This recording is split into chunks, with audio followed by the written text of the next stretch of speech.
again for coming. It was a tough game, no doubt. Very competitive, intense. Two different moments in the game, two different styles. The first 45 minutes was England playing. They expressed them football.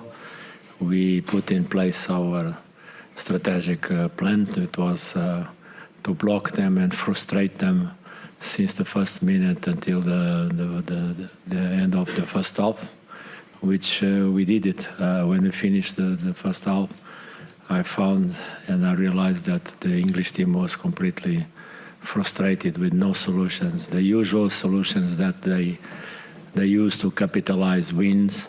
Well, give me 3 minutes of the call time that I'll be giving to you, and let me make these points. Number one, we all agreed that we were going to play defensive football, but there's one thing about defensive football that most of us feel it is easy to play defensive football.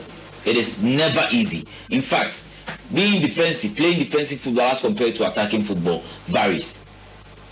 For attacking football, you have the chance to express yourself, to be flamboyant on the ball, to waste opportunities sometimes, because you are definitely the one in charge of the game, and then you get to create a lot of times. But when you decide to play defensive football, concentration, determination, aggressiveness, focus, proper focus comes to bear. Because in defensive football, conceding one goal can weaken your team at once. If Ghana they concede in the first 40 minutes of the game, you and I know the tactics of the coach would have changed.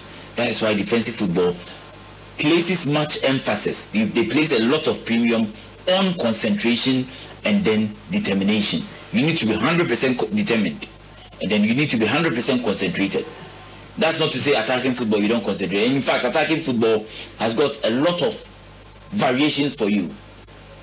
Attacking football can give you the individual play where the team passes the ball around, but you have one player who's good with the ball and then dribbles and creates a lot of chances. For example, Vinicius Jr. under Carlo Ancelotti. The same attacking football sometimes focuses on positional play and movement. Pep Guardiola, positional play and movement. Luis Enrique, positional play and movement. To some extent, Antonio Conte. But defensive football, you are so restricted in certain areas of the pitch that you don't want to give too much out. So you have to be very concentrated. And it's on that note that I'm saying that Coach Carlos Queiroz deserves his flowers for the game yesterday.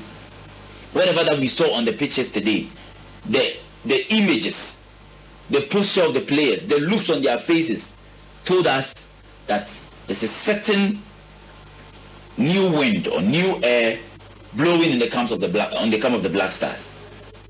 How the players were determined, how the players were so concentrated on defending that goal line, how they played yesterday.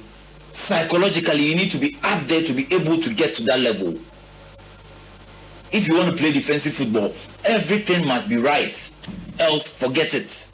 Especially against an opponent who has also got 168 goal contributions. Harry Kane, Noni Madueke, Bukayo Saka, Marcus Rashford, Jude Bellingham, and Tony Gordon. 168 goal contributions. In fact, in their last game against Croatia, in the first 25 minutes, they have made 7 shots on target. So they are very potent when it comes to attack. But yesterday, psychologically, the guys were ready. On the pitch, they were ready tactically. But my interest is on the psychological part, because defensive football needs a lot of time to get everything working. And coaches that play defensive football usually need a longer period to get their plans, their tactics into the minds of the players that they have. But Carlos Queiroz just came. This was his 3rd game that he played for the Black Stars. He played against Wales, played Panama, played England yesterday. And we've seen that for a team to be successful, you need to first of all build the defense. And that's what the Gaffer is doing. Maybe after the tournament, you start thinking about the attacking areas. Maybe in the tournament, in the subsequent games that we're playing, you'll see some glimpses of attacking moves. That might not be what the coach wants. The coach is so focused on defensive football. So if we all agreed that we have to lower expectations, and we all agree that we will be defensive, and then the approach for the World Cup will be defensive, let's give Carlos Queiroz his flowers. That is number one. Number two, before I bring you guys in, Thomas Partey is a player that Ghanaians will always have to love and respect. You see, the situation that Partey finds himself in, and then going to Villarreal, where he does not get a lot of playing time, he was not looking sharp in terms of fitness. His coach Marcelino came to talk about that.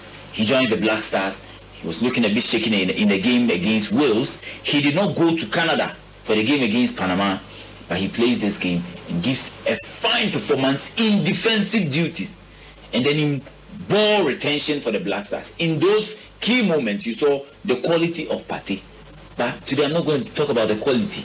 Once again, I'm focusing on the psychological part. Luckily for us, those around the Black Stars right now, there are some of them in the setup that have not had the same issue with Partey, but they've been involved in legal matters like this. Number one, Asamoah Gyan. You remember the issue of Sarah Kwabla back then in the early 2000 in the 2010-11 period. Asamoah Gyan was always in the news. He slapped someone. Sarah Kwabla complaining about rape and all that. Let's not also forget, even in the technical team of the Black Stars, there's John Pencil. So Partey's mindset psychologically had been worked on for him to give his best, and he delivered so well. So even though we got a point, even though Ghanaians are happy, let's also remember that psychologically, Coach Carlos Queiroz and his team did the job. We can talk about the tactical side and all that, but England had chances. So maybe we will talk about the lack. They missed, so we will talk about the lack. But when we needed to get the balls away from our goalposts, when we needed to tune into the game, Jao Mupoku, Jonas Ajete, Thomas Partey, Caleb Renchi, Kwesi Sibo, Gideon Mensah, Marvin Sanaya stepped up in defensive duties alongside the three guys that we had up front. It's been good for the Black Stars. Let's hope that things work well for the senior national team in the subsequent games that they will play. I told you that Partey has been worked on by the technical team, and luckily for him, he has people who have experienced stuff a bit similar to what he's currently going through. Tie Boano.